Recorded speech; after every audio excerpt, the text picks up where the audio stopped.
Have you ever experienced this? You're with a group of gym bros after the workout.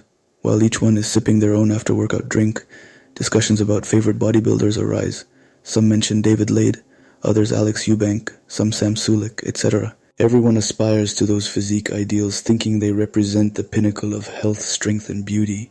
They are absolutely certain that these idols are 100% transparent and healthy. Then another guy arrives and shares his favorites, Mario Rios and Martin Rios, two bodybuilders who follow a different training approach than the classic bodybuilding convention. All of you start insulting him, discrediting him, and insisting that your idols are the best. It doesn't mean one is better than the other. Each has their strengths, beliefs, and values that, when objectively applied, can bring benefits. This is a cognitive bias, a shortcut our minds prefer, using past events or experiences to define the world around us the way we prefer, even if it's not 100% accurate. Confirmation bias is the bias that, by collecting, interpreting, and retrieving information selectively, allows us to process data efficiently and quickly, often leading us astray.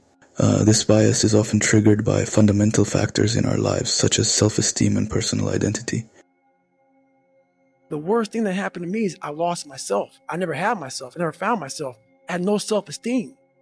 So I knew through working out and through learning, because it took a lot for me to learn also, I started finding self-esteem. Once I found that, that's when doors started opening up. I stopped caring about people. Many times I've been contradicted, proven wrong in arguments, clinging to my beliefs even when it was clear I was wrong, all because I wanted to protect what remained of my low self-esteem.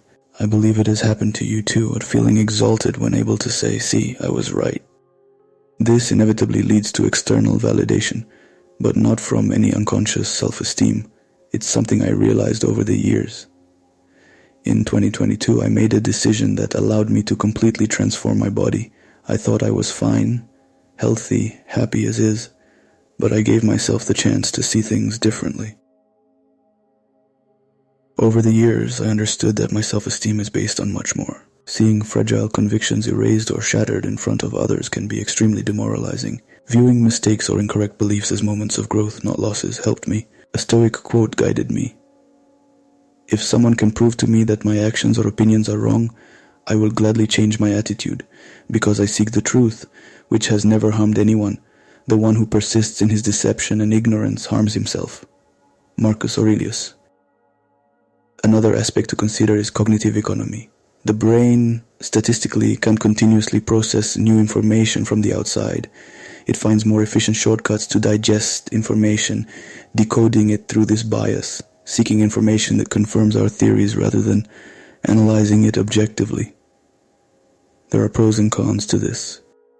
Allows us to analyze things in a peculiar and personal way, fostering growth towards our intended direction. Helps us follow a unique path dictated by our values, thoughts, and experiences, making us incredibly unique and irreplaceable. So it is not necessarily a negative, although there are some cons that should not be underestimated.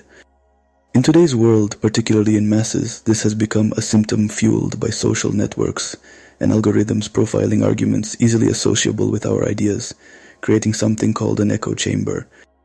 The echo chamber is a metaphorical description of a situation where information, ideas, or beliefs are amplified or reinforced by communication and repetition within a defined system. This phenomenon is spreading like wildfire. You can perceive it from everywhere, but especially on social media. If you have a definite idea about any topic, you will constantly receive information that substantiates your idea. You will never have the opportunity to question your beliefs, preventing you from weighing in at your 100%, and they create ideological extremism, where people are so convinced of their ideas that they reject and hate ideas different from theirs, reputing themselves as enlightened, hating others, and distorting their own representation of reality. That's why I created the channel. I want everyone who is listening to be able to think and reflect on the information given. If you are here, it means that you are an intelligent person, able to listen and reflect on the arguments. To prove it, leave a comment below the video saying your ideas and reasoning. Now let's talk about cognitive dissonance. It occurs when we believe in something but acting differently, trying to provide a context that makes our actions coherent. An example is believing in a healthy diet while frequently consuming sugary foods or fast food, contextualizing our actions in a scenario where we take into account our mental health, using it as an excuse, I eat McDonald's and pizza because otherwise I stress too much, and then the diet doesn't work. An experiment at Stanford University illustrates this well. During the experiment, subjects were asked to perform a particularly boring task, rotating geometric figures slowly and monotonously for about an hour. At the end, they were asked to lie, making the next participant, actually a researcher's accomplice, believe the experiment was exciting and fun. As a reward, one group received $1 and another received $20. Afterward, participants were interviewed about the pleasantness of the task, regardless of the lies told to the next participants. The results were surprising. Those who received only $1 downplayed the boredom of the experiment, found it personally interesting, spoke about the symmetric beauty of the movements of cylindrical objects repeatedly moved on the table, believed that this is done for science and more, and hoped that scientists could achieve meaningful results. What was the explanation? Subjects who received $20 could justify the lie based on good compensation. In those who received only $1, cognitive dissonance was more intense as they didn't have the same pretext. The only way to reduce this dissonance was to change their cognitions and judge the experimental task not as boring as they initially thought. We all sometimes believe in our ideology, completely immersed in everything around it, but when it comes to facts, we plummet. It's in those moments that we perceive friction. To resolve this dissonance, there are 3 methods. Modify our actions. Make our actions consistent with our ideas or beliefs, but it's not always possible. Modify the context. When actions alone are insufficient, a more substantial modification is needed to change everything surrounding our idea and action. Modify our idea. This doesn't mean overturning it, but enriching it, learning how to change our habits and become better while maintaining our core beliefs. Finally, there's an inherent aspect in human beings, social belonging and group defense. During high school, I struggled to associate with a group of friends, often feeling alone because other groups and individuals had values, interests, and characteristics different from mine.